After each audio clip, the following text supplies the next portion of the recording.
Right, so on this Jay-Z joint, right? Jay-Z is 55 years old. Beyonce's 43 years old. He started dating Beyonce at 19. So that meant he was what? He was in his 30s, 32. 30. Yeah, 31, 32. 31, 32. Foxy Brown was 16 when he messed with her.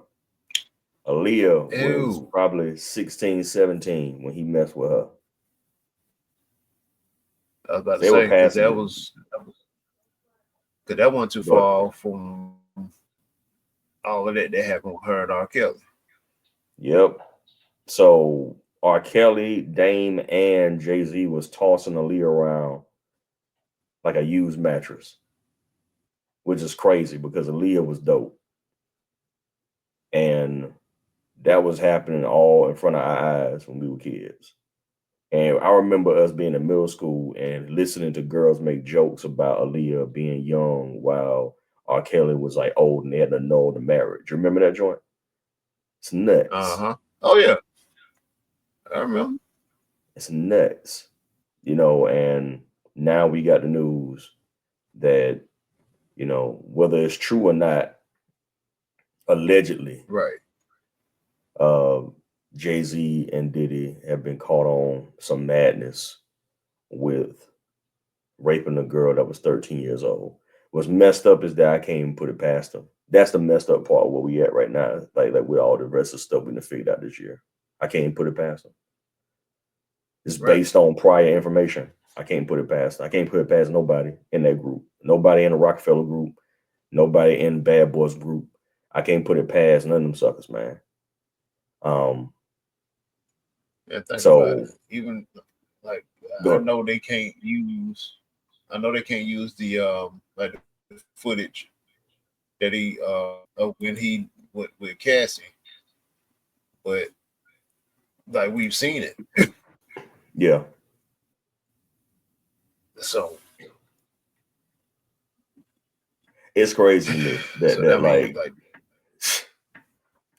it's crazy the amount of stuff that's been came out this year, and the fact that likely most of this stuff was still suppressed.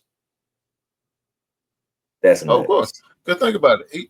He out here making people sign NDAs. So yeah, that is facts. He was doing that.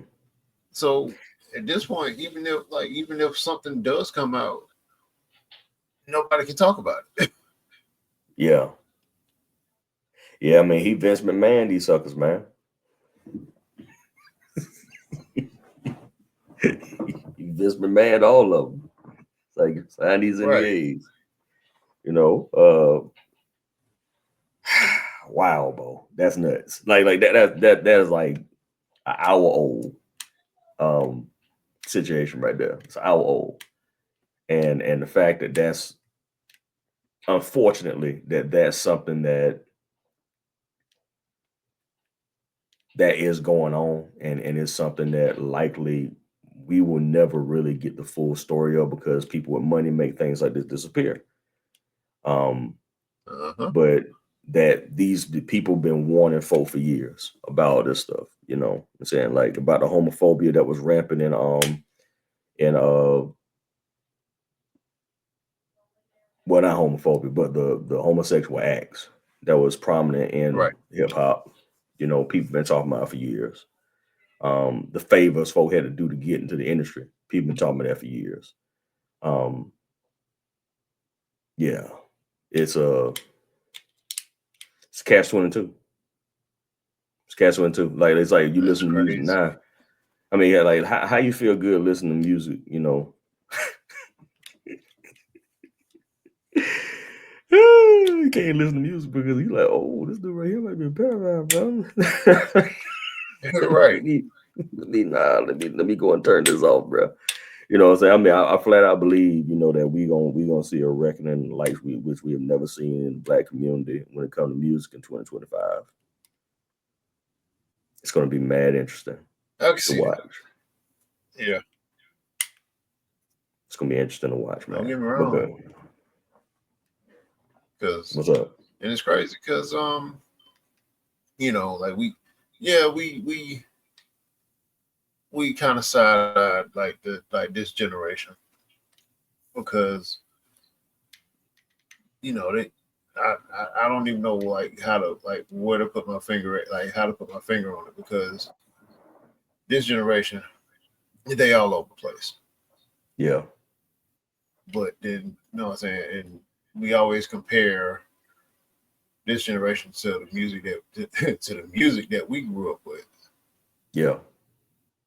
And like at that point, yeah, it was about like they actually told stories. They actually had the bars, this, that, and the third. But now, like I said,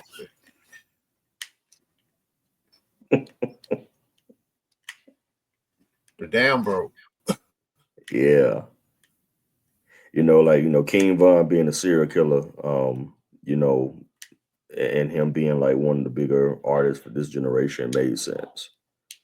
But then you look at who were the people in our generation, like a R. Kelly or Jay Z, Puff Daddy, P. Diddy, whatever you want to call the sucker.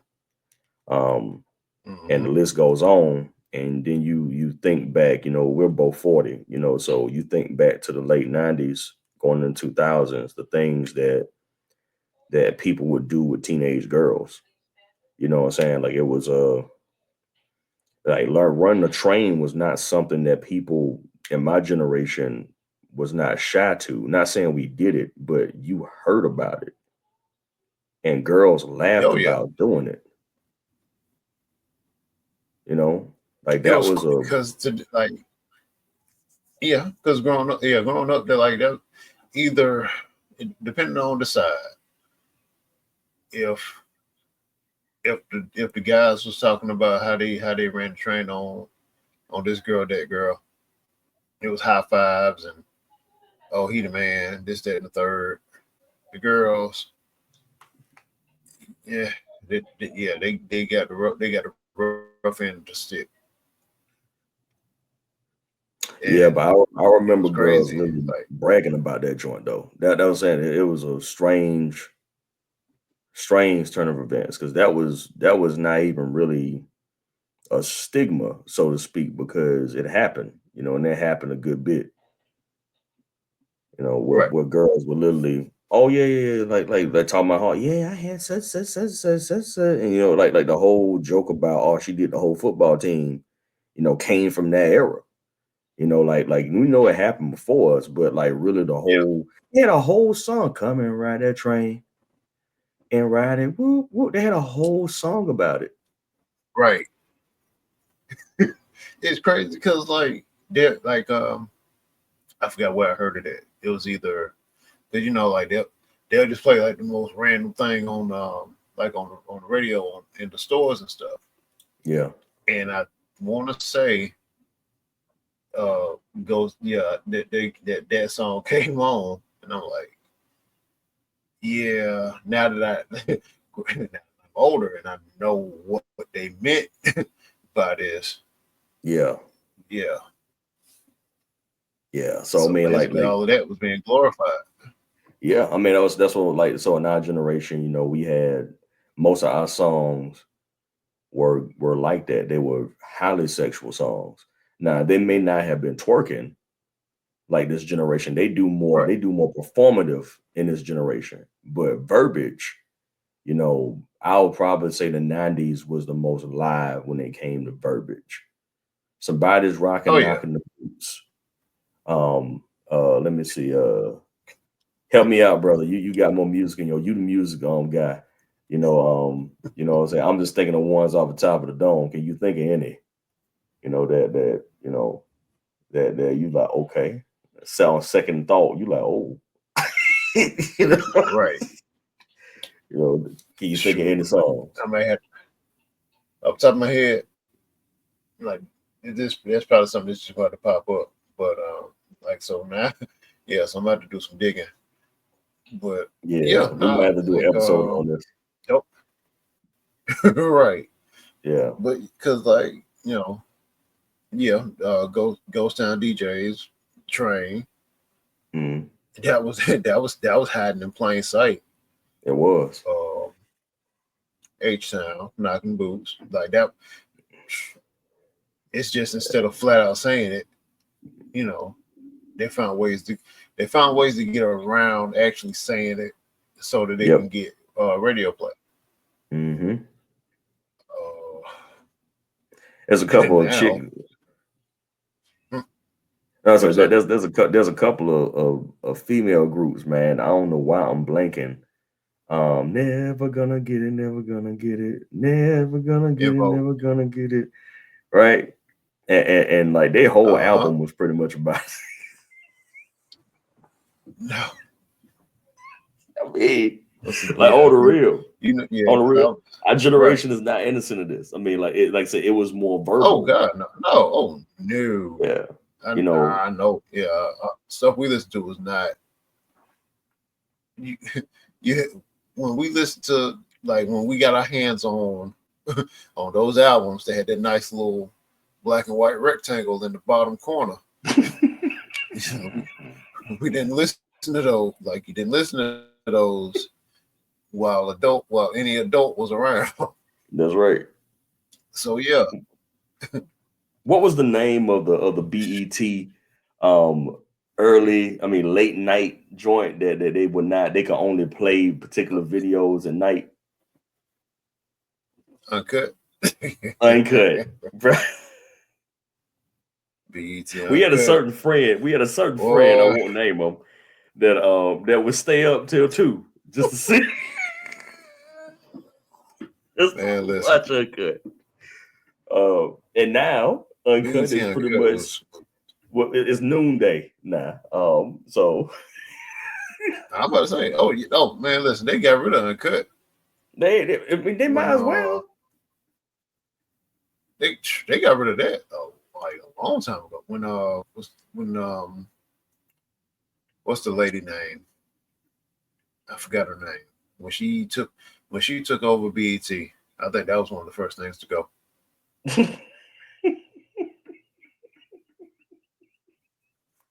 Oh yeah, that was like after she took over, you ain't see BET Uncut no more. And now I think they pretty much got away from doing like music video shows all together. Yeah, I mean that was with the time though. As it is now. Yeah, that was with the time. Like folks just they couldn't hold the average audience to that stuff no more because at times it changed on that. But I'm just thinking to myself that the number one thing folks say in IGN 9 is, "Oh man, this music, man," which it is trash though. I mean, let's not lie to ourselves. Music is terrible. But it's terrible music. Talking today's stuff, today's stuff is terrible music. I mean, like they can't even rhyme words together. You know what I'm saying? I'm like, y'all can't even rhyme. That's a goddamn shame. You can't even rhyme. Dr. Seuss, you can pick up a Dr. Seuss book and learn how to rhyme, bro. Come on, man. But nah, man. Like I said, man. Like as long as you got a good beat, and at least if you can make it to the chorus, and it's catchy and it's just catchy, then yeah, you sold. Like, my man said, "Make it to the chorus." Like the chore is the lyrics. They're like ba ba boom ba ba ba boom. Let's get this hook going. Hurry, get this hook pretty going. Much. You know what I'm saying? That's pretty. You're right. That survive until the hook, so you can get this money. That is very true. And nowadays, like every so often, you might get because, like like back when we was listening, like when we were growing up, you had at least almost up to a 5-minute song. Nowadays, you're doing good if you actually got a 3-minute song. But then the thing about that, with 3 verses, not 2. Yeah, like with and it was a full song. Full song. 2, man, please. Half the songs nowadays is like mostly a chorus. Yeah, that's fact. You get the chorus. You get like maybe a whole, like pretty much a whole, like just one verse, and then you going up to the chorus again, and then you get the rest of the beat. And that's it. Yeah, like, that's right. You ain't getting. Let me do this real quick, and we'll get off. Just so I can. I'm gonna read this, and it don't sound as engaging when you just read these lyrics because they trash, but the beat is dope. Oh, God. And it's messed up because because I like the chorus. I'm like, okay, that's cool. Right. Just come outside for the night, take your time, get your light, Johnny Dang, I've been out geeking.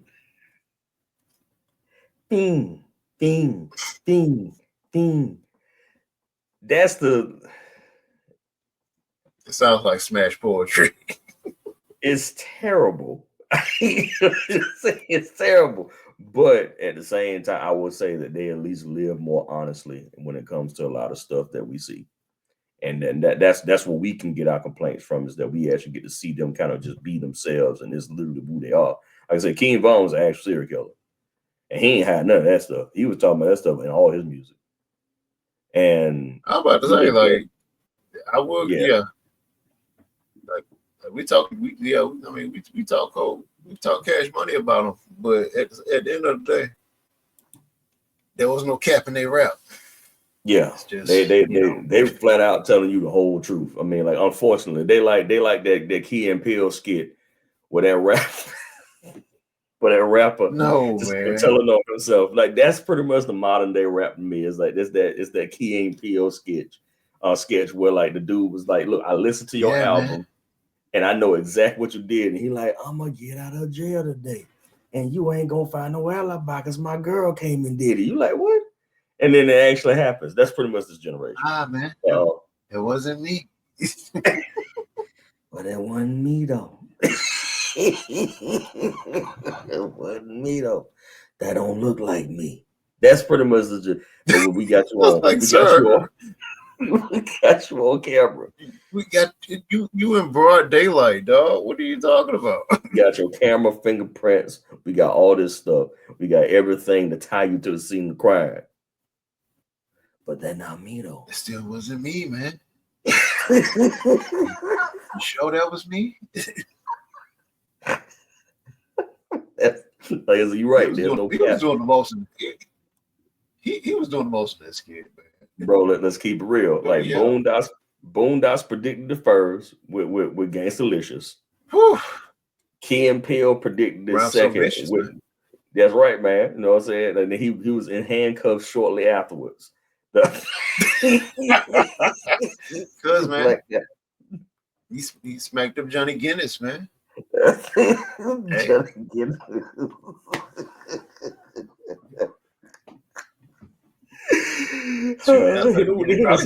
He probably smacked his mom too. He probably did. They hit him with the Hennessy.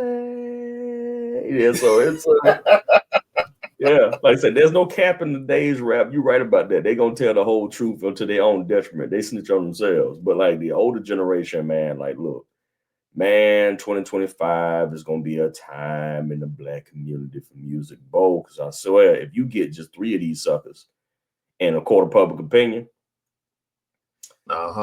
yeah, this ain't gonna end well. The Beehive folks gonna be out here working overtime trying to figure this thing out. They're gonna be out here. We might see new lawyers come out this sucker from this. Ain't true. We gonna defend this man because he tied to the Beyonce. They gonna figure out a way. They gonna find a way to try and make it seem like homeboy innocent. But like I said, we've seen way too much of this stuff since we were kids, and And it was a part of it was unfortunately a part of the actual culture. And it's one of the reasons why I say we need to let this thing burn to the ground and start and play in the ashes and put the ashes in the ground and make a new garden. That's where I'm at. So yeah, burn it all down and let's start something else. Because this is crazy. Any final thoughts, brother? Well, yeah. I mean, I agree with you. It's. I remember I remember the origins of hip hop. You know, it was all about having fun. You know, rappers delight. Yeah. To the hip hop, heavy to the hip hop, you don't stop. Yeah. Then different areas. They had to put their spins on it. I get that. That's cool. And then then it got to the drug talk. Like I say, like with our generation, they basically hid everything in plain sight. Yep. This generation, not so much. Like yeah, I went to the club. They asked for a quarter key. Blah blah blah blah blah. Yeah. Uh, so then you can flip that, put that, and then now all of a sudden you got people saying, "Oh well, he was just rapping. He didn't mean that. You can't use that in the court of law." No, he meant that because then he'll Look get at what on. happened in Mystical. Then somebody, right? Yeah. And that Mystical. I don't know if I ever said this out loud, but Mystical really disappointed me. Yeah. Like that. I, I don't even know if I don't even know how to really put that in words because the whole time, like when everything happened with his family, and then like that incident happened, and then all of a sudden, you basically turned around. You basically did a 360 and did the same thing that you have been rapping about this whole time as well. So it's like it was all for naught. Yeah. One fell swoop, everything gone. Yeah. So I mean, like, but it's like this thing it's gonna make waves, bro, because it's gonna make waves. Like they folks are finally starting to see that this whole thing that they had going on for the past couple of years wasn't always about talent. There's something my mom's and we say to me all the time, and it's proven to be absolutely true. Especially at 40, I'm like teaching my son this, and he's not 10 yet, because I'm like I have to help him understand. And it's something that I pray every single person that has a child teaches their child. It ain't what you know, it's who you know. And oh yeah, unfortunately, the issue is that we're in a situation where to get to the who you know, people had to do things to be in a room with the folk in order to be known. And we're seeing this fallout from that happen now. It's been about 30 years gone for folk to really see it, but it's finally starting to really show and manifest what was actually going on behind the scenes, where people are little today and selling their souls and actually selling their souls to get a couple dollars. And then you see like only a few of them actually make it because they're willing to do a little bit more. So it's hard to find a person that's in the industry that literally got there just based on their talent alone. And that's a shame. You know what I'm saying? That's when you look to the independent underground, you pray that they don't fall for the trap. But then unfortunately they usually do. They want to be in the same room, Beyonce and Jay-Z and the rest of them folk. And I'm sitting there like, please don't go with their rooms. right. Protect his but that's the lure is, I can be up here with these superstars. And I'm like, yo, once you go in that room, bro, you done. You cooked because you known now. And once you get in that joint, man, you better watch eyes wide shut. Shoot, you want that Kubrick don't gave y'all a masterpiece and they killed him for it. Y'all better watch that joint. He was trying to tell y'all truth. You know what I'm saying? Like he was a strange People dude, don't want bro. the truth. Nah, they don't want the truth, bro. You know what I'm saying? Truth is always stranger than fiction. You know, and that's something that's being proven as we move along now, is that like the truth is flat out stranger than fiction. So yeah, that's nuts. So let me see if I can play this video. And we'll talk about this real quick now. I'll leave it alone. Over the years. So I would have been more surprised if they didn't care as much as they did. I am surprised that, that most of these people out here don't really understand, like, why we did what we did. I mean, we came out there, and I said this in a different interview, you can always tell when you're right, when you make an argument and you spit nothing but facts. Everything that we said on Monday night was completely factual. It was something that we told the truth. You might not have liked to hear what it was, but then the people online and in social media are talking about, like, cussing at us, and, cursing us, and talking about, you're chest and this, and there are all these insults that have nothing to do with what we were talking about. So I know that when you can't bring a rational argument to the table, that means that you know that you're wrong. You don't have any facts to support your argument. Just because you're upset doesn't mean that you're right. And there you have it from the horse's mouth. From Kofi Kingston himself. And I'm going to keep it at a stack with you.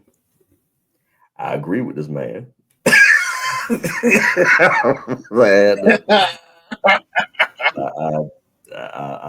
I'm sorry, but I actually agree with him. I had to process this, Ice. I had to process this, from a side angle, like so.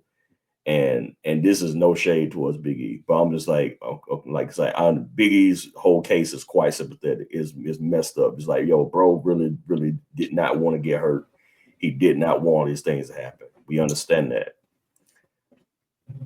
But on their side, if you take into account money, livelihood, success, and things of that nature, like New Day only worked when it was the three of them together.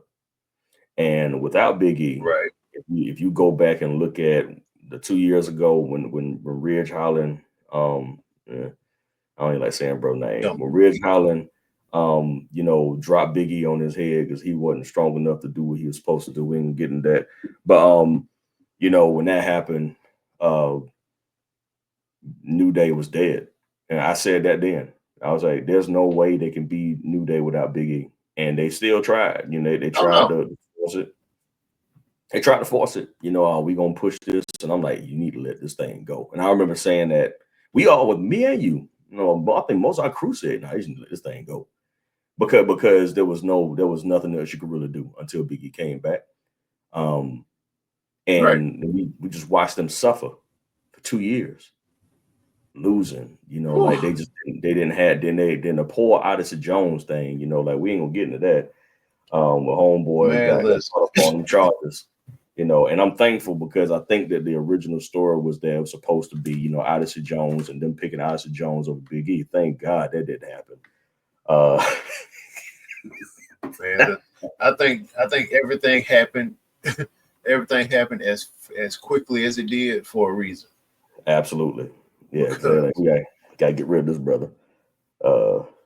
Right, because like I think they was just about to pull the trigger on that, and then that happened. Yeah. So then it's like, oh, okay, well, nope, we can't do that. And then like you never heard anything else about Odyssey Jones. Yeah, Odyssey Jones fading into the ether, as he should have. So, but like I said, this is no fade. He got ether. There was no fade. That joker evaporated. Yeah, they made him disappear quickly, and then you think about, on once again going back to their story. So they've been losing. They thought they had Isaac Jones. Isaac Jones winning. He gone in a week. And now they lost the edge again. Xavier's pissed. He's like, man, I'm telling you that we losing. I hate losing. He's thinking about the King of the Ring, Roman Reigns. It's funny too. Roman Reigns literally did become the son. He became the son of WWE, like he wanted to, because all these storylines start with him. Xavier Woods' frustration starts with Roman Reigns because of the King of the Ring thing. You know what I'm saying? So you have to think about that. It says so Roman Reigns is right in the middle of all this stuff anyway, where he contributes to the chaos in everybody's life in WWE just because of the bloodline story. It became the sun in the orbit of the Milky Way of the WWE universe. Like that's literally what it became. So his story branched off and touched Xavier. Xavier lost the crown, and was humiliated by the bloodline because Roman was too egotistical to allow anybody else to call himself king while he was tribal chief. And now we got the fallout of this, after a year or two, Xavier's just tired of losing. And who could be mad about that, bro? Like, who could be mad at a man just tired of losing? Feel me? Like apparently everybody. That's this is what my what was that? I feel I agree with you. But then the crazy thing about it, and like you said, when you brought up Roman, I thought about because it was crazy because what they did. I think that was the year that they revived the King of the Ring. It was. No, well, yeah, because they kept starting. They did like a start and stop with it, and then they finally brought it back. Mm-hmm.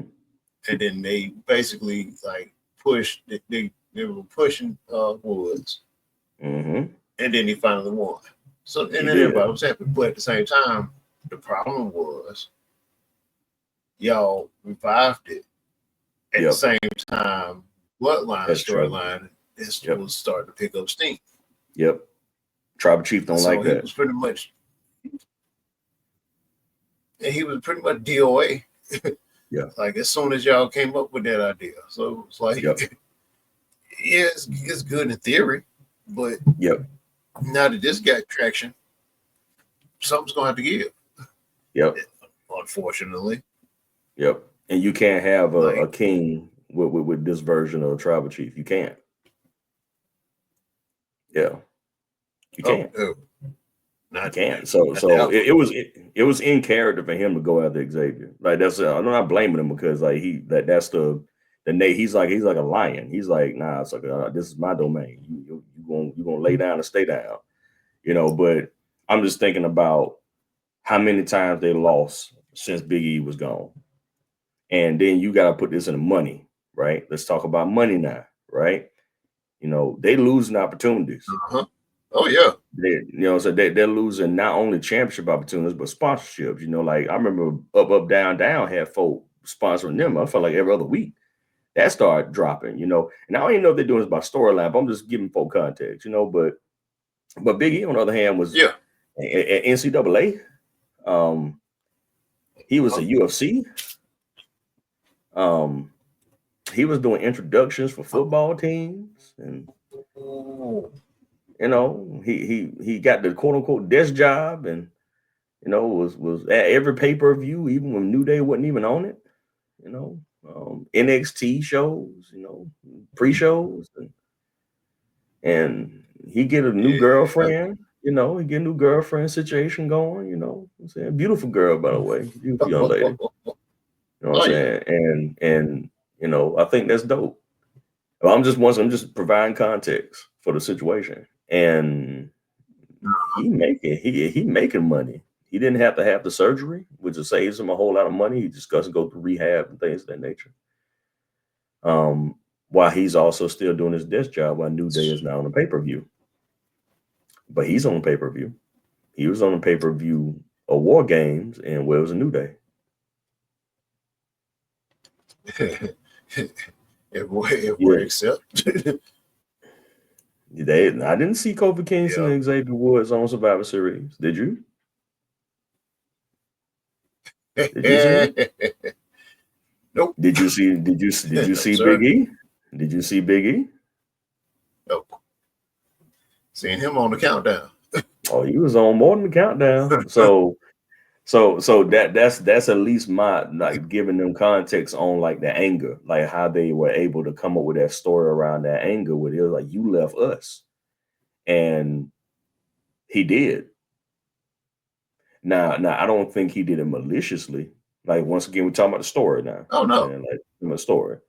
I don't think he did it maliciously, but in character, and the dynamic character Biggie has, he was able to open up new doors for himself that he could walk through, while Kofi and Xavier could not open up new doors because they were left with the bag.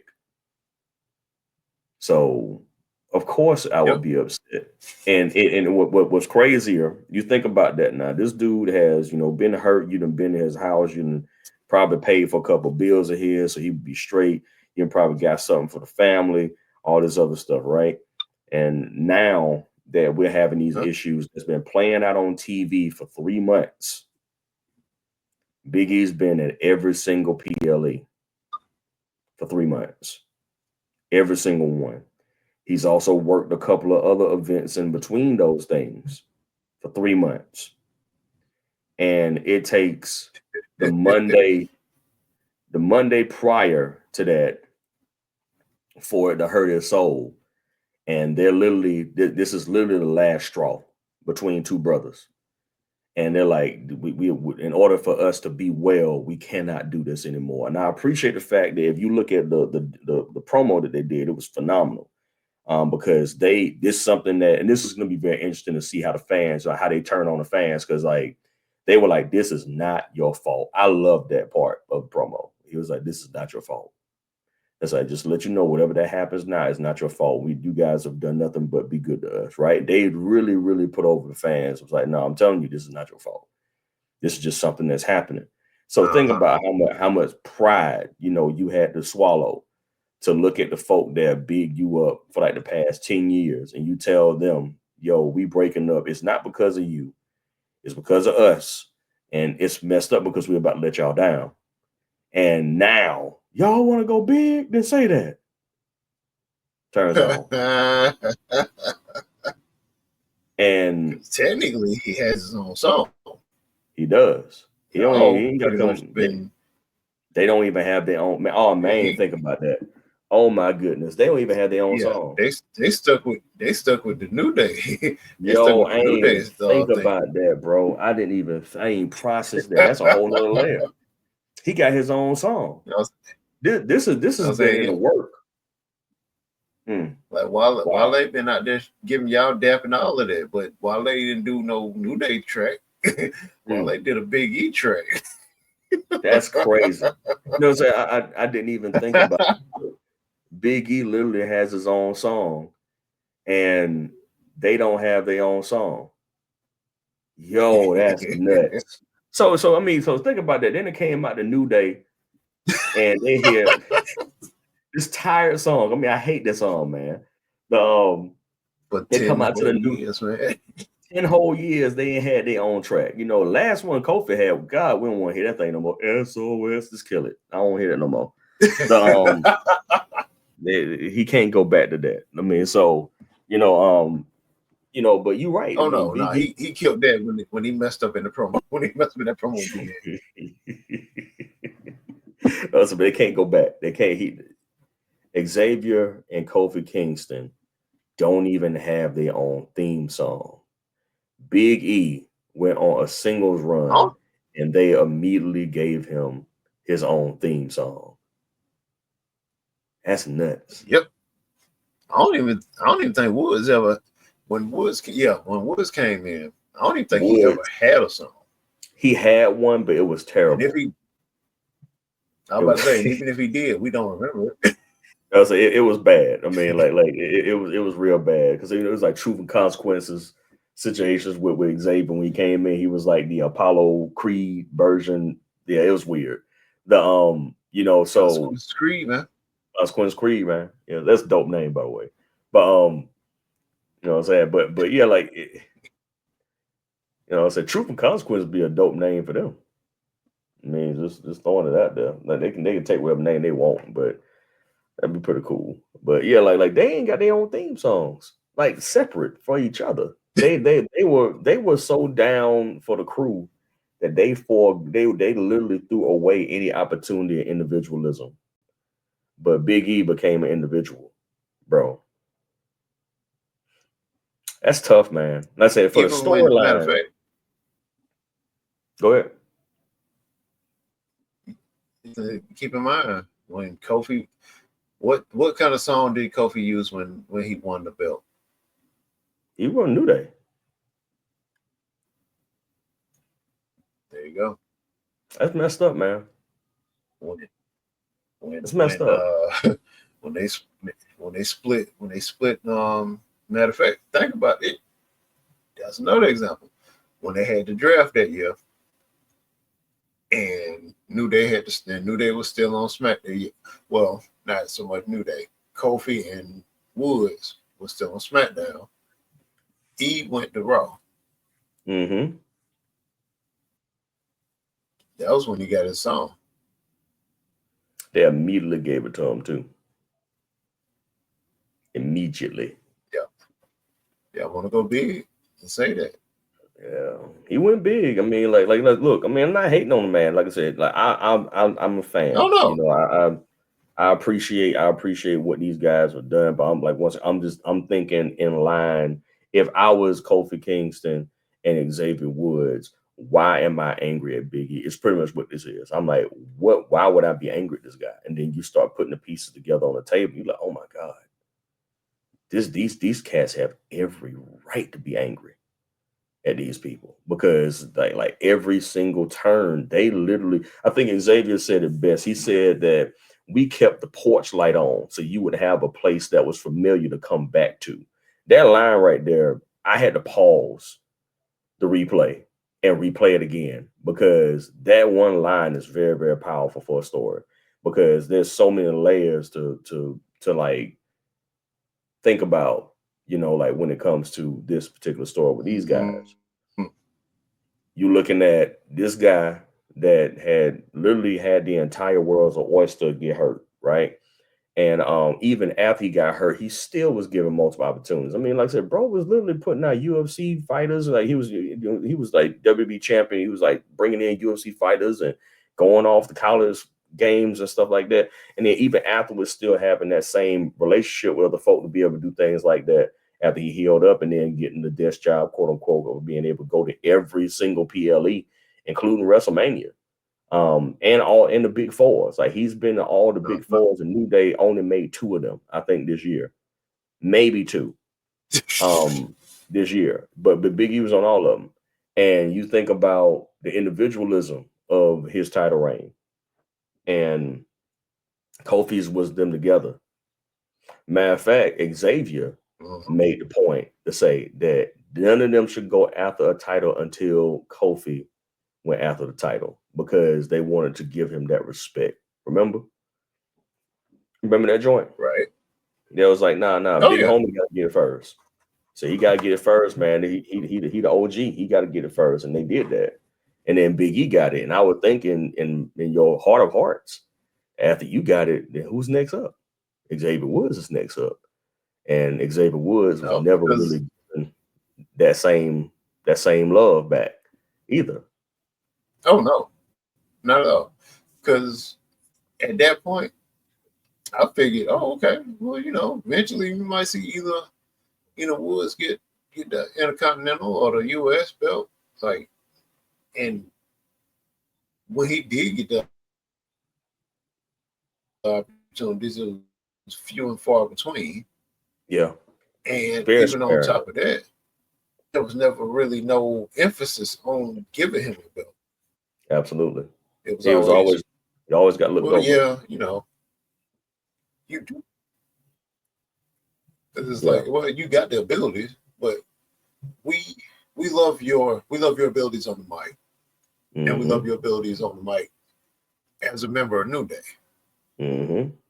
So we would much rather prefer you know, help build up the tag team division as opposed to being in a singles run. Nuts. So yeah, Xavier's very good. He also made the point of, Big E was like, yo, I had to go through rehab, all the rest of stuff, and Xavier's like, yo, bro, I had my Achilles tendon torn off the bone, and I made it back in 9 months. And once again, I know it's cold, but let's think about it from their perspective. He rushed himself to get back so he would be back before Big E would get back. Once again, so that the porch lights could stay on, so he would have hope. Now, you have to think about this thing, man. Like this is I'm talking about a cold hard cash now. Is what we talking about, right? I think Xavier also said that we chose not to change and evolve to our own detriment. Also another bar, because he's talking about how they stayed as the New Day, the jovial pancake throwing Negroes, right? And it killed their career. Right. It killed their career. Like it slowed their career all the way down. While Big E, on the other hand, didn't really have to do the pancake stuff no more. Because you ain't doing nothing if you ain't doing it big. So it's he didn't have to throw no pancakes in the crowd because he had WWE championship. So that's a crazy. Once he got that briefcase. Oh yeah. Yeah. Once he got that briefcase, we was everybody was happy. Everybody was content. Okay, cool. So, finally got that title. Finally got that it's coming. Then he finally cashed in on Bobby. And but then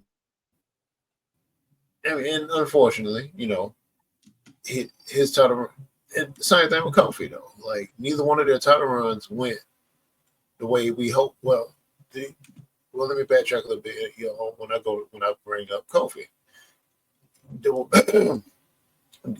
even if you disregard what happened with him and Randy, even if he would have got the belt, how would they have? They wouldn't have even handled it right to begin with.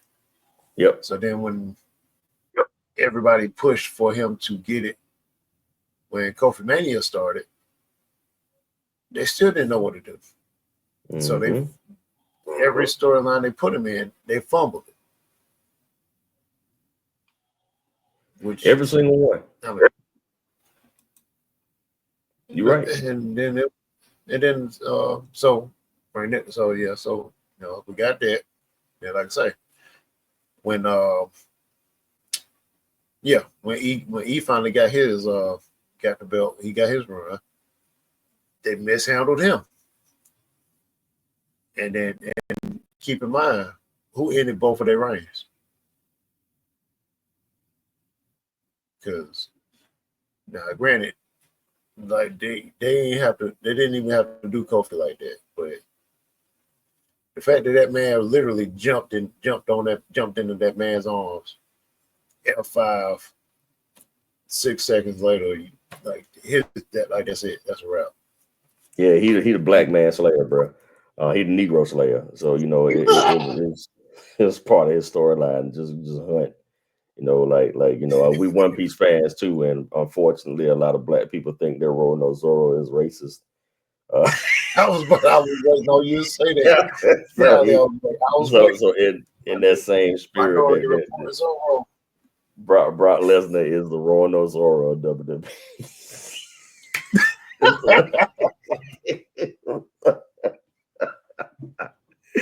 Yo, that's crazy. Yeah, but I mean, this is how I feel, man. This is what I think the New Day, what Big E was saying to the New Day. You know what I'm saying? He was, being very honest with his convictions. Oh, yeah.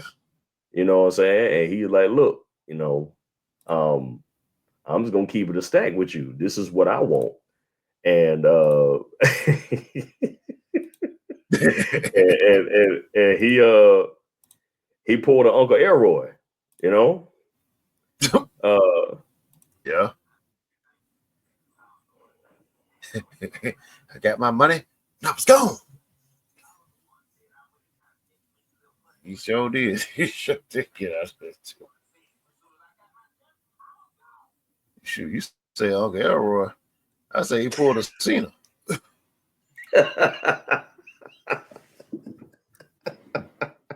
That's fair too. That's the same thing. If you remember, that's the same thing John did when he got the belt from JBL.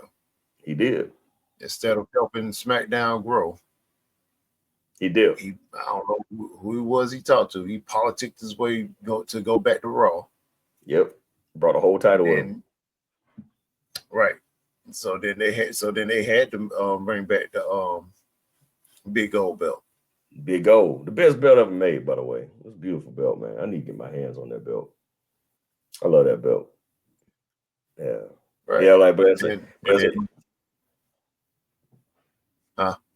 go ahead. You sure? And then we got Then we got the most famous belt, man. That spinner. Man, I swear, man, that was one of the worst things come out of our generation is goddamn spinner rims. I hate it. We got at least one good song out there. They keep spinning, but that's about the best we got, man. Right. The rest of it was trash, bro. But that's where it should have stayed. Yeah, that's where it should have stayed. It should have stayed in the song, and it should have stayed on my car. It should not have stayed. It should not have gone on my belt.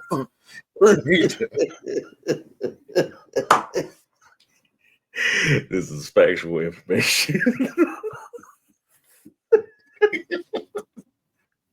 I feel like that spinner belt is the same as like a white person that just found out that hot sauce is dope, and they just keep it in their purse and put it on everything, put on ice cream, and so they put it on sweets and this is so good. And I'm like, it's not supposed to go on that, but because they've been so enamored by the taste of that, they just want to know everything. That's what John Cena did with spinner belt. He's like, I'm just gonna put this on everything. He put it on U.S. title, then he went and put it on WWE Championship. Edge, lame self, gonna keep the same idea. He had a whole title and then just put a R inside. I'm like, bro, really? It was because it ended up being, because it ended up being Cena. I know. It ended up being Cena, Edge, and then the Miz. Yeah, he said Miz trying to turn. Like, bro, just let it go, man. It's not gonna stay there. Like I said, I come out better just like leaving it as it is. Then you're like, all right, look, I know I can't change. That's why I appreciate seeing, but like, this is the belt, bro. I just wanted it. Like he didn't. I'm gonna put a CM in the middle of this. No, it's just the belt. It's just the belt, man. He knew it was a bad idea. Yeah. Yeah. Like I said, I don't. Yeah, but back to Big E, you know what I'm saying? Like on a real, if you really tie all these pieces together, you see why the New Day has an actual case against him. As emotionally charged you can get, which a lot of people got emotional about, which is wonderful because that's exactly the response you want. Kofi Kingston made himself into the Black Hulk Hogan because nobody ever saw him turn a heel. The same with Hulk Hogan in the 90s. Nobody ever saw Hulk Hogan turn a heel. They didn't see it coming, and the beautiful thing about this promo that I like just have to, I was like, I stood up and clapped. I was like, oh my God, this is phenomenal. They didn't even have to hit him to get this thing to work. Oh no. They had to put a finger on him, man. It was beautiful. I was like, the fact they were able to do all this without raising a hand to hit him, it's a masterclass in like the story crafting that they did in that particular situation. It's fantastic. It's fantastic, man. So unfortunately, it comes to this particular situation, but man, the good times about to roll out of this situation, Bo. Oh my God, I can't wait. And then Woods looked away.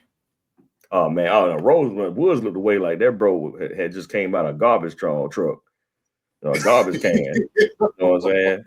He looked like he was so disgusted. He looked like that bro just rolled out the landfill. He's like, man, just go away. He's like, man, take your behind back to your desk job where you belong. And he's like, come, man, say Woods. And he just turned his head. I was like, God dang, bro. Like I don't even want to. He's like, the sight of you is stinking to me now. I'm like, God damn, bro is, yeah. and Kofi just blocking the hug, bro.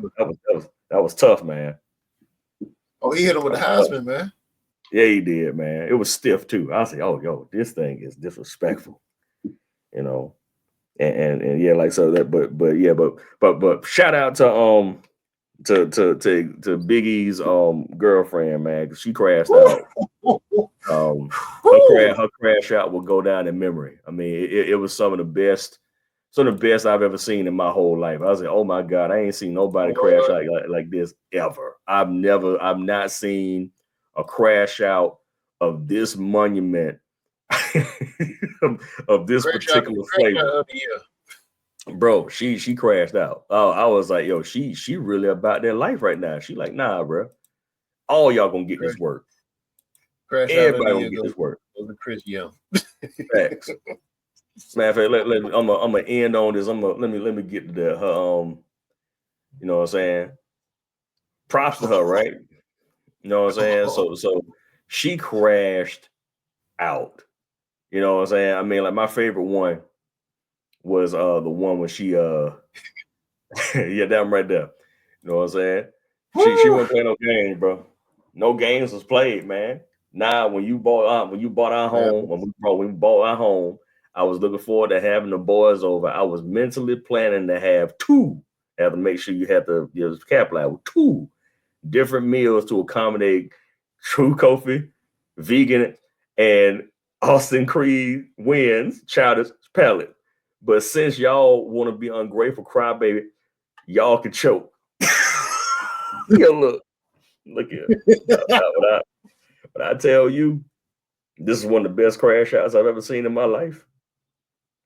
She crashed out, man, and she did it for a man. And this one right here is funny because this is pretty much what happened on the track. That literally is because she caught a straight, and this all happened because of one straight bullet from Kofi Kingston. Bro said, you picked your girlfriend over us. And she like, what the, whoa, what we doing right now? But she crashed out. And I would implore everybody to go and look this up because this is one of the best crash outs of the year. I'd probably say she's top 3 best crash outs in wrestling right now. Because she's been crashing out for the past week and she ain't stopped. She's still crashing out. Like literally, let me see. Let me go back up here. Let me see. Yeah, this was the 4th, right? This is December the 4th. You know what I'm saying? She was still crashing out. It had to happen like on Tommaso Ciampa. Or what? You said whatever the date was that the because that was what? That was last year. That was last week, wasn't it? Yeah, so that was the 9th? No, it was the 2nd when all this stuff went down. December, it was the 2nd. 2nd of December. Okay. And she crashed out for a couple of days. You know what I'm saying? She was like, yo, look, I ain't gonna be talking about me sideways like this. You know, I appreciate that. Keep it real. Like, Biggie, you got a real one, man. You got a real one, man. And this one right here, like when we catch you. Like I said, people have been crashing out on their behalf this whole time.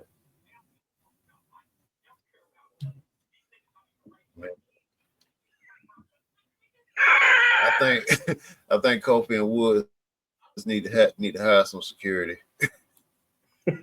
What you say, bro? I think Woods and Kofi need to hire some security, man. Oh yeah, I think she one of them. I've dealt with Korean and black mixes, brother. It's a volatile mix. You gotta be careful. You gotta be careful with that, bro. That's a whole situation right there. So you gotta have eyes in the back of your head and on your hands like Donzo. You gotta, man,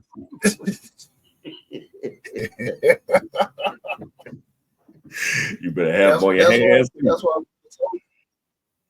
That's why I say. That's why when I told you last time, like I don't know which one was worse, this or like when Bailey first went heel, and the chaps was just like beside themselves. Nah, I'm gonna be real with you. This one right here is the one.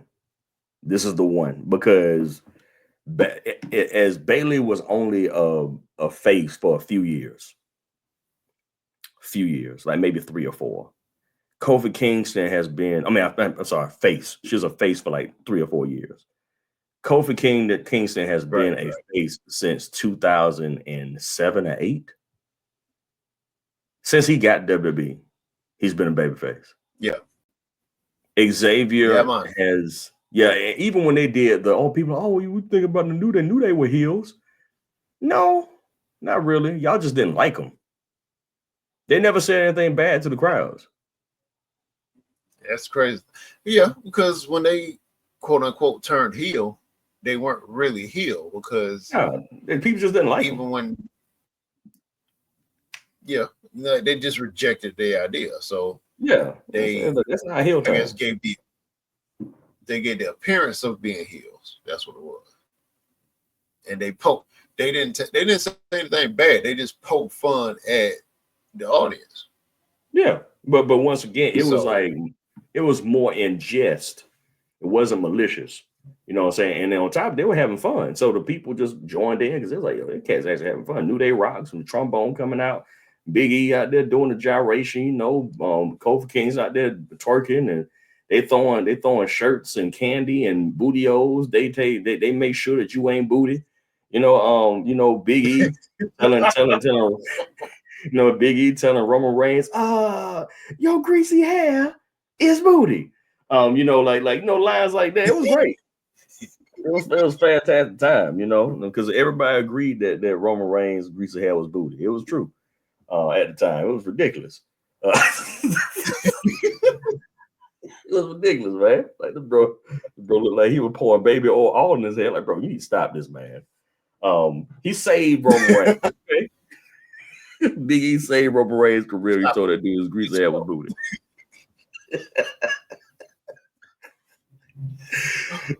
So I mean, like, but they weren't really heels. They were like more antagonizing folk, but they wasn't like going out their way to really be bad guys, But Kofi, this is a heel turn, bro. And with the little bit of video on the audio that I played earlier, that dude was gonna be a heel, bro. And when Kofi don't like you, it's like folks ain't used to seeing Kofi be serious. And that's one of the things I've been waiting on. It's like a serious Kofi Kingston.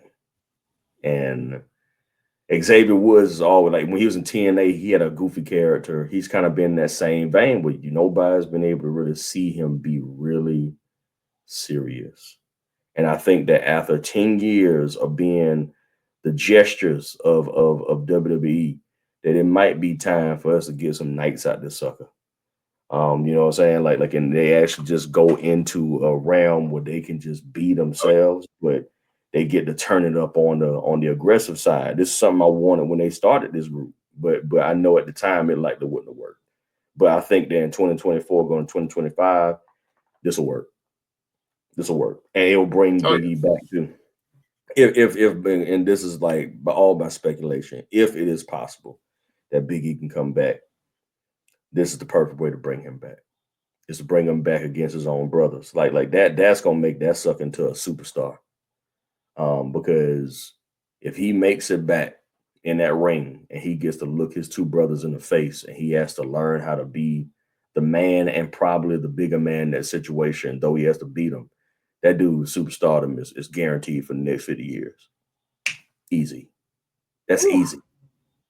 That's easy because he doesn't. Once again, he could still be the Big E that we know. They don't have to be the New Day that we know. They have earned that right to let this stuff go. Big E has got to work with what he has that people like him for, and he's gonna have to just ride it out. He already has his character. Oh, such and such, insert city. Don't you dare be sour. Like literally, he could pull that into his own thing. I mean, it's fantastic. It's all like all that stuff is built for him. So that's what I'm saying. I can see where the jealousy, like if you want to write jealousy in a story, I could see where the jealousy will pop up at. Is that like, what's up? I just thought about something. I'm gonna let you finish. I just thought about something. I'm good. Go ahead. and you just pointed it out. So remember before he got hurt, and he would always do he'd always do the intro. Mm-hmm. And then when he got hurt, they might have used it a few more times, but then they stopped. Mm-hmm. I think they might have done it a few times when he was doing his own, like when he had his own, when he was using his own theme too.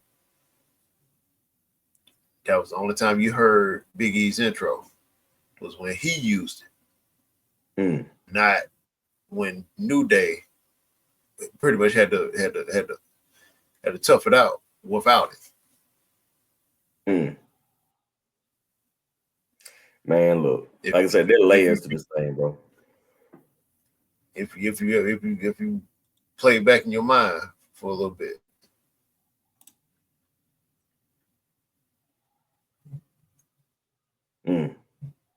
I think you might be on to something. Once again, like I said, just the music side of this thing is messed up. Like when just processing how the entrances and stuff like that were all geared to make NDE look like an individual and not a part of the group.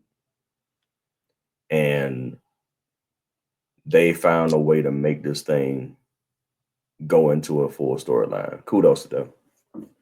Give them their flowers now.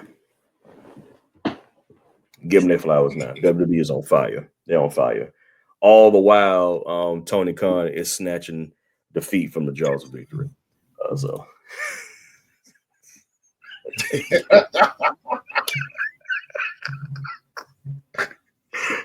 He is his own worst enemy. Yep, he will remain that way until he realizes that he just needs to be the money man and he need to hire somebody else to actually be the booker. Once he gets that, he'll be fine. But until then, that company's gonna die slowly. It's gonna bleed out, you know. Well, let me not say die. It'll become a zombie. It'll become undead, meaning that it'll be like alive, but it won't really be making money. It'll be losing money while it's still alive. It'll just be an undead company. You know, because and poor Ricochet and them it's a trap. And looking at them like, yeah, it's what you wanted. So, you know, props to him though. He got the check, he got the bag. So I can't hate on him for getting the bag. But it's yeah. But that's all I got. That's all I got. I was like, I don't want to mess this bandwidth situation up, and we be like out here and like, hey. It's crazy. I mean, but at the same time, man, like these cats be getting hurt. Oh yeah, they be getting tore up, man. And watching how much they give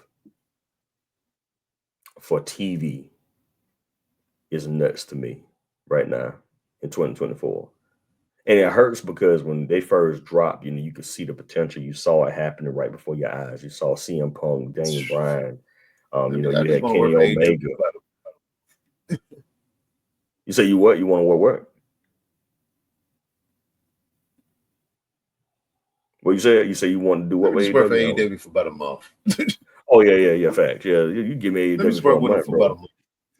I make so many goddamn storylines, bro. There's so many things you could do. Like it's so many people in there. All you need is just space and opportunity. Just give me space and opportunity to start this beef. That's it. Just let me start a beef with these two people. Let me start a beef with these three. Let me start a beef with these tag teams, and let me fire John Moxley. It's not his fault. He just played the hand he dealt. No, sir. No, sir. Nah, I don't believe that. I don't believe that, bro. Oh, I don't believe that. I think John Moxley got more to do with this thing than I think he got more to do with it than you think, bro. You know, like now he has to deal with the hands. He has to deal with the hand now, but nah, bro. The whole Citizen X, you know, skinhead gang. That was his idea. That wasn't nobody else's idea. No. That was his idea, bro. So I'm like, nah, bro. You on the list. He been on the list for a while. I'm like, nah, bro. you've been on my watch list for a long time because it's been a little weird. It's been a little weird watching you maneuver in this space that we in right now. But yeah, he don't get a pass, Ice. He don't get a pass, bro. Him and Tony, Kenny Omega. Let me look at. I think Kenny Omega, like as far as a performer, I think he's very good. He's rough because I do believe he never had that.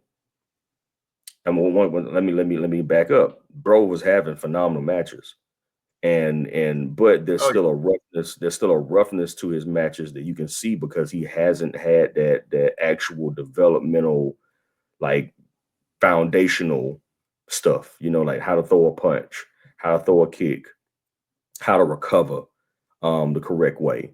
You know, small things you can see that he doesn't know how to do. You know, even though he's been doing it for 20, 30 years. I can tell he has never been taught how to throw a punch in wrestling. And that's like, so there's no shade to him. I said, I'm still look, I'll put Okada and Kenny Omega trilogy over a lot of wrestling matches right now. They're still phenomenal matches. But I got to call a spade a spade. You know, like there's some small things that you have to do on national television that people will see. Like, that don't look good. But when you fighting a man once every 4 or 5 months in that particular fashion, it's not as noticeable. When I get to see it every single week, you get to see the flaws more. You get to see the performative nature of it. You got to make it feel like it's more spontaneous and not like, oh, he's actually like curtsying and bowing before he does a move. You can't do that. You have to find a way to, like, I don't like watching people gather around in a circle to catch people when they jump off stuff. I hate that. Now I'm at that point now at 40 where I just don't even look at it no more. Like they need whoever that's training Sol Ruka, that's who need to be doing this stuff. Cause Sol Ruka doing the Sasuke special, when she did the flip over the top rope. You know what I'm saying? Yeah, like the flip over the top rope. And it would happen so fast that it didn't seem like the people were gathering out of nowhere to get there, but they really were training for that moment. Like, okay, I'm gonna get this over there. I'm gonna get this move over this rope. And she jumped over that rope, and the folk just formed out of nowhere. That's the way it's supposed to be. It's not supposed to be 9 people gathering in one section while you try and get your footing before you jump. It looks so bad. It looks so trash. You know, let's get rid of that. Like, I'm like, that needs to die. Like, if you need to go back to Undertaker style. Undertaker would not even get on the top rope. What would he do, man? What would he do, Ice? He would clear the 3 ropes. Right? Because he's pulling all the attention to himself because he's bouncing off the ropes before his big self jump. Yeah. Right. So yeah, now you've been afforded some time for like you to kind of congregate, and a cameraman, whoever the cameraman trained them, they need to fire some people because sometimes they keep their attention on the wrong folk too long, and then it looks bad on national television or on a PLE. It looks bad because I done sat here for 15 seconds and looked at all these people just grab each other to pull each other up, friend and foe. Get the camera off that sucker and look at somebody else. Yeah, so it's a pet peeve of mine that pisses me off. You know, I'm like, come on, man, stop. It's like you watching a movie and you see the green screen. You know, it's like NBA Jam when homeboy fell off that in the back. And you all can watch. You can all look this up now because it's still in the movie. It's still in the movie. It's like I forgot my man's name. He was in Seinfeld. He fell off there. There was playing baseball. Michael Jordan was playing baseball. He went to sing. He fell off. And if you freeze the frame, you see a big blue bag that he's laying on. That's how I feel watching WWE whenever they do the draws. All the folk congregate together. It's like they done broke the illusion. They killed it. Like, look, I don't want to watch the movie. I don't want to watch the movie and see the trampoline like in Mortal Kombat 2 for Jax. I don't want to see that.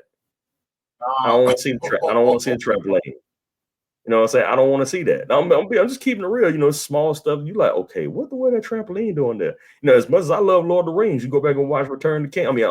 Fellowship of the Ring, when Sam and Frodo were leaving the Shire. If you look in the background, there are 2 cars driving on the road in the back. Small stuff. You know, these are examples of stuff that happen in stories that you like, okay, what the were them cars doing when we got Sucker's Bride. No, what Car's doing this timeline?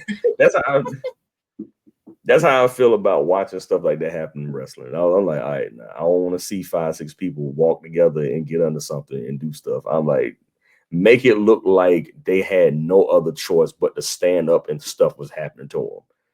Seth Rollins, I mean, look, now I didn't give Seth Rollins hell on this, but Seth Rollins, he came in with the Shield, and he would do those dives and land on his feet, right? When he did that, he did it so fast that it made it look like he was overcoming the people, but they had all the time in the world to stand up and do what they need to do. But it's the fact that the cameraman had to keep their eyes on him because he moved so fast. So Ruka, when she did that joint on Deadline, is in that same category. She moves so swiftly and so athletically and so well that the cameraman had no choice but to pay attention to her. That's what we need to get back to. Right there. If you're gonna be doing top rope moves, you need to be so freaking good at it that the cameraman has no choice but to stay on you and not be afraid to watch your behind fall. Right. Point blank, period. Yeah. So yeah. Shout out to Tyler Bate. Facts. Bro is a beast. And he also need to get out of WWE. Yeah. I was thinking about that. I'm not even saying because I'm not saying because of wrestling thing. I'm talking because he now got a record now and he needs to stop. All right, if you feel me. What? He got a record, and I'm like, bro, your record is immaculate, man. You can go ahead and hang the jersey up, bro. Just go ahead and stop. Hang the jersey up, bro. Bates 21. Just go ahead and put it on the wall. Yeah, just that's it. That's enough of him. I mean, that was right. Like look, you got all the accolades. Like it was pretty much him and Pete Dunne. They ran NXT UK. He was the first and the last UK champion. He was. Like I say, he got Soul Ruka. What more can a man ask for? Yeah, like I say, he can retire and go into the Hall of Fame. So he Hall of Fame material already. What did he do? What didn't he do?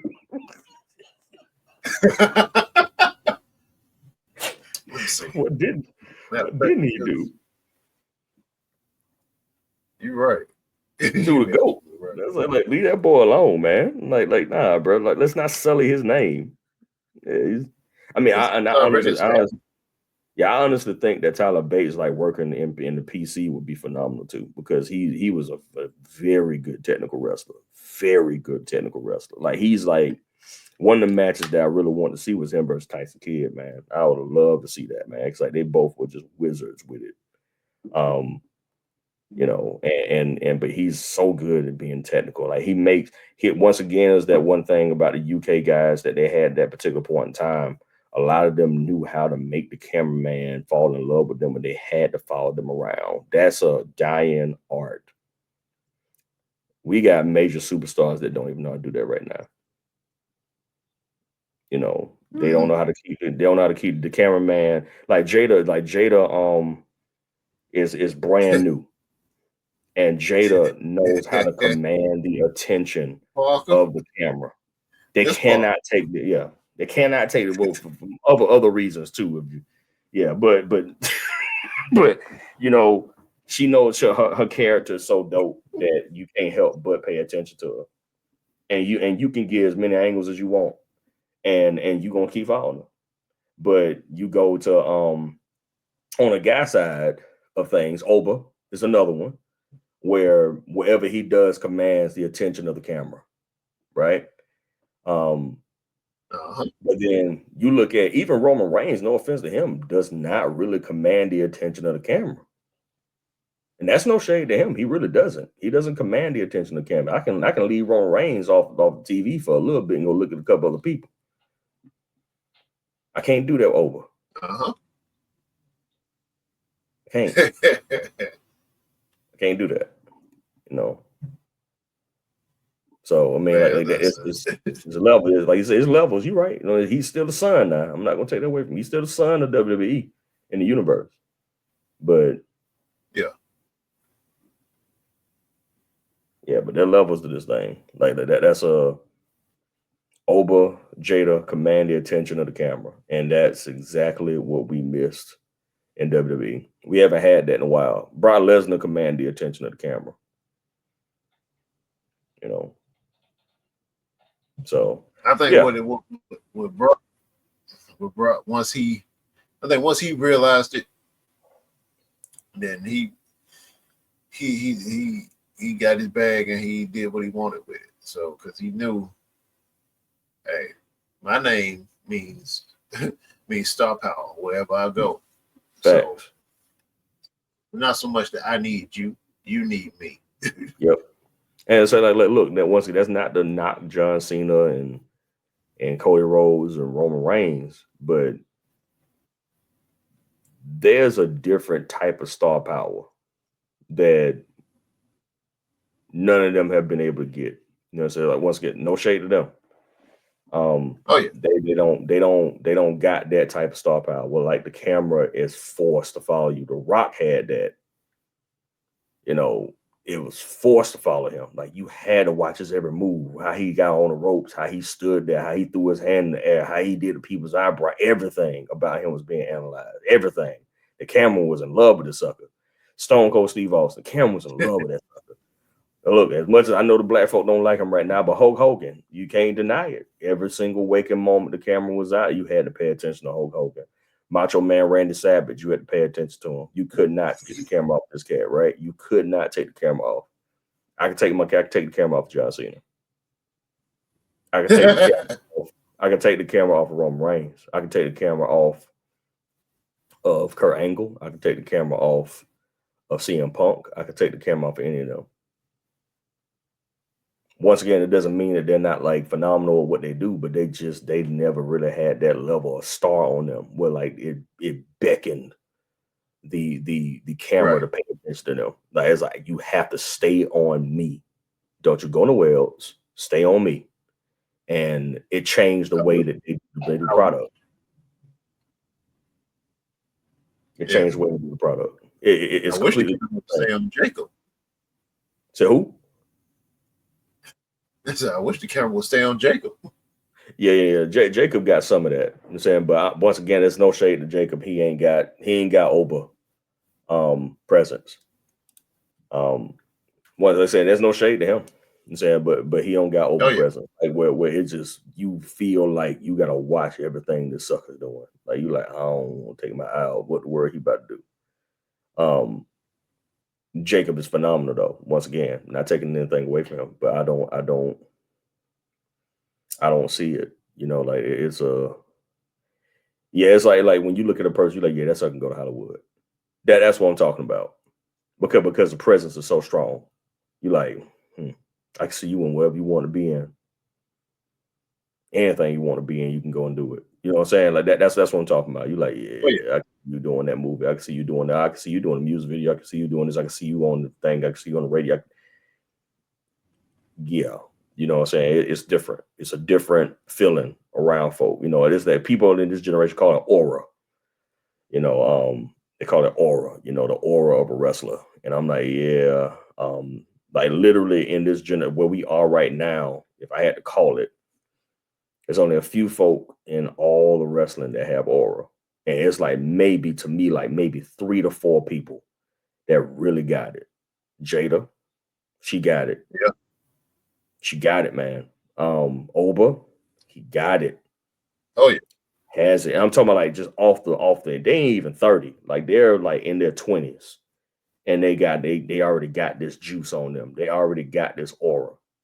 You know what I'm saying? Then after that, I'm gonna keep it a stack with you. The list gets real short because you can say Roman Reigns, but he's been around since 2012.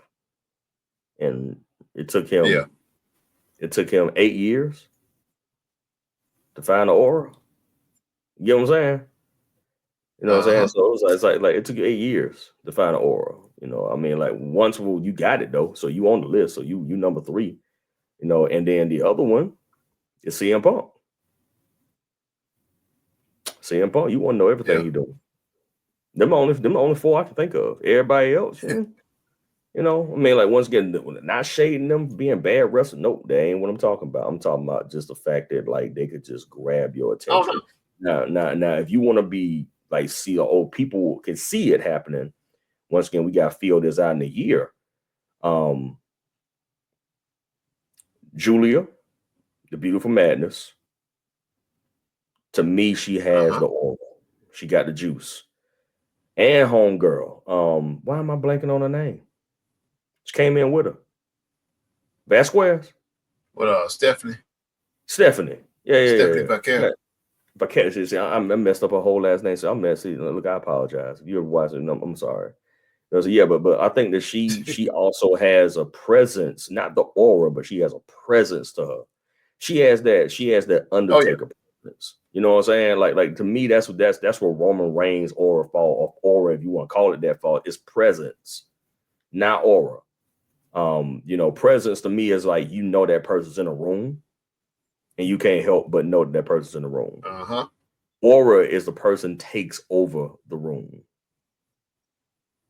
You feel me? You know what I'm saying? Jada pick up a microphone. You talking about Jada for the next 5-6 days. Oba do a little bop. You know what I'm saying? A couple things. You're gonna be talking about that for the next couple weeks. You know, he powerbomb a sucker. He done powerbomb a sucker in a way you ain't never seen him powerbomb anybody, and they're gonna be talking about that for the next couple months. That's aura. You know, CM Punk cut one promo. They be talking about that for the next 5-6 weeks. You know, Roman Reigns, come out to a city and throw the ones up. They be talking about that for a while too. But when he actually does a report back on a person, they're gonna be talking about that for a while too. So it's just that Roman Reigns is not a talker. But when he does talk, it's powerful. So that's say it's more of a presence thing because he's not trying to take over the room. He's in the room and you can't deny that he's in the room. You know what I'm saying? But as far as a person overwalking the room, that's his room. Yeah. No, you ain't lying. That's his room now. It's like yeah. All you hear is ooh, that's it. Let you know. The king get here. So Jada walk in the room. Guess what? Guess what room that is? It's Jada room. Even if she lose, it's still her room. It don't matter. So and that's when you got star power. She lost that match and still looked like a phenomenal. She looked like a freaking superstar. Right. Over doggone late pick just come up in there, and once you hear I said, "Oh my god!" Everybody in the arena was like, "Okay, now we in for a show." And the match was already great, but once they saw Over, they said, "Oh, it's his match now." That's aura. How about because you saw Javon. That Joker was just froze. Bro was shook, man. God dang, man. He was like, "Why this?" Over didn't even come out yet. Yeah. All you heard was music, man. That's all. It's like once again that type of aura is reserved for a few men and women. Brock Lesnar, once you heard it, Suckles like looking for exits. They already do. It was like, God dang, we gotta get out of here. That's that to me is that quote unquote aura that was missing from wrestling for a while. Brock Lesnar was the only one with aura. And his aura was enough to carry WWE for a couple years. People say John Cena. I'm like, nah. John Cena was there. Wonderful. Yeah, you're right. He was. But as far as a person who really did box office, it was Brock Lesnar. Ever since 2012, box office draw. So, yeah, that's different. John Cena wasn't really box office. Like he now let me back up. He was box office. But as far as like the pull that he had towards multiple audiences, he ain't got the same pull that Brock Lesnar had. He ain't got the same pull, So and that's one of the defining things of his career is that like while he was chasing Brock Lesnar, CM Punk was chasing him. Yeah. Yeah. That's like literally how you sum up their careers. Rock gave Brock the keys. And when Brock got the keys, he crunked that car up and put a nitro on that sucker. And he rolled up into the sunset. And John Cena had to figure out how he could turn a Lexus into something. He was like, I gotta catch this sucker by some ways. And he pushing the gas, he getting there, but he was gone. You know what I'm saying? So it's just yeah, like I said, John Cena is consistent. You know, consistency needs to be rewarded, but you cannot take away the fact that there's this thing with this difference between presence and aura. You know, John Cena didn't have not one of them joints. Fantastic on the mic though. You know what I'm saying? Like once again, but that doesn't really make you the owner of the room. You could grab a microphone, talk trash somebody, and still not really nobody care about you. You know, but yeah. Oba Jada, that's his generation. I said maybe Julia, you know, in the next year we'll see. We'll see how that plays out in another year. And like I said, Steph just has presence, man. She ain't gotta say a freaking word. But you know she in that room though. Oh, yeah. Undertaker, bro. That's Undertaker stuff, bro. Undertaker wasn't the best on the microphone, but you could not deny the fact that he was in the room. You couldn't deny it. You like, yeah, that sucker's in here somewhere. You know, so like that's how I feel about, you know, like Roman Reigns to me is in that category. Steph is in that category. The people with presence. You know, Damian Priest is in that category. You know, like we got presence. Gunther is in that category. He has presence. But aura, well, I'm up after me throw one more in there. They got aura. That they gonna find out in the next couple of years too that he got aura. Dominic Mysterio. The boy takes over every room he in. He should be trying to play the background and everybody paying attention to him. So it's there, but once again, it has to be nurtured. Like I said, and that's why I say he got to get out this real. He got to survive this goddamn story so he can like let this thing out of him. But they have to kill this story, bro. We can't drag this out of WrestleMania. You got to do something else. And you got to do something else. This joint ain't working. The story is not engaging enough. You know, it's just not. You need Becky Lynch versus Liv Morgan. That's what you need. And you need Dominic Mysterio to have his own person to beef with and not just be with her.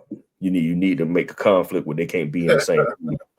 You got that for this era that they in right now. Dominic Mysterio needs to be going after some gold. You know, Liv needs to make a point of saying, well, I'm the champion. Why in the world you got nothing? That needs to be done now. They need to pull a trigger on that now. So that way we can get this going where Dominic can get some gold around his waist and his main roster gold.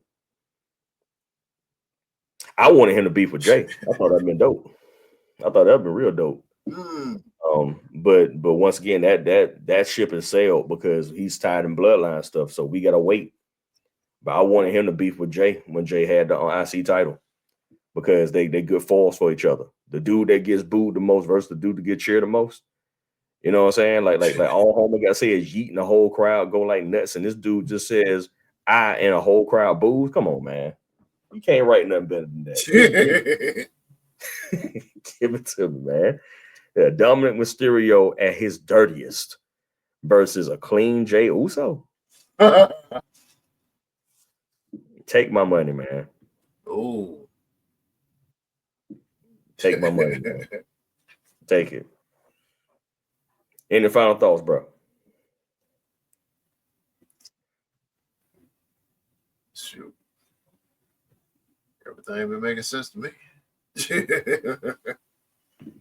But yeah, I'd like to see that Jay versus Dirty Dom. I want it, man. I've been thinking about that for like the past 3-4 months. Like how I would have put the breadcrumbs on the table for that. Because like, you know, like the whole Rhea Jay thing, you know, it could have been like with I was just about to say, like you don't really need.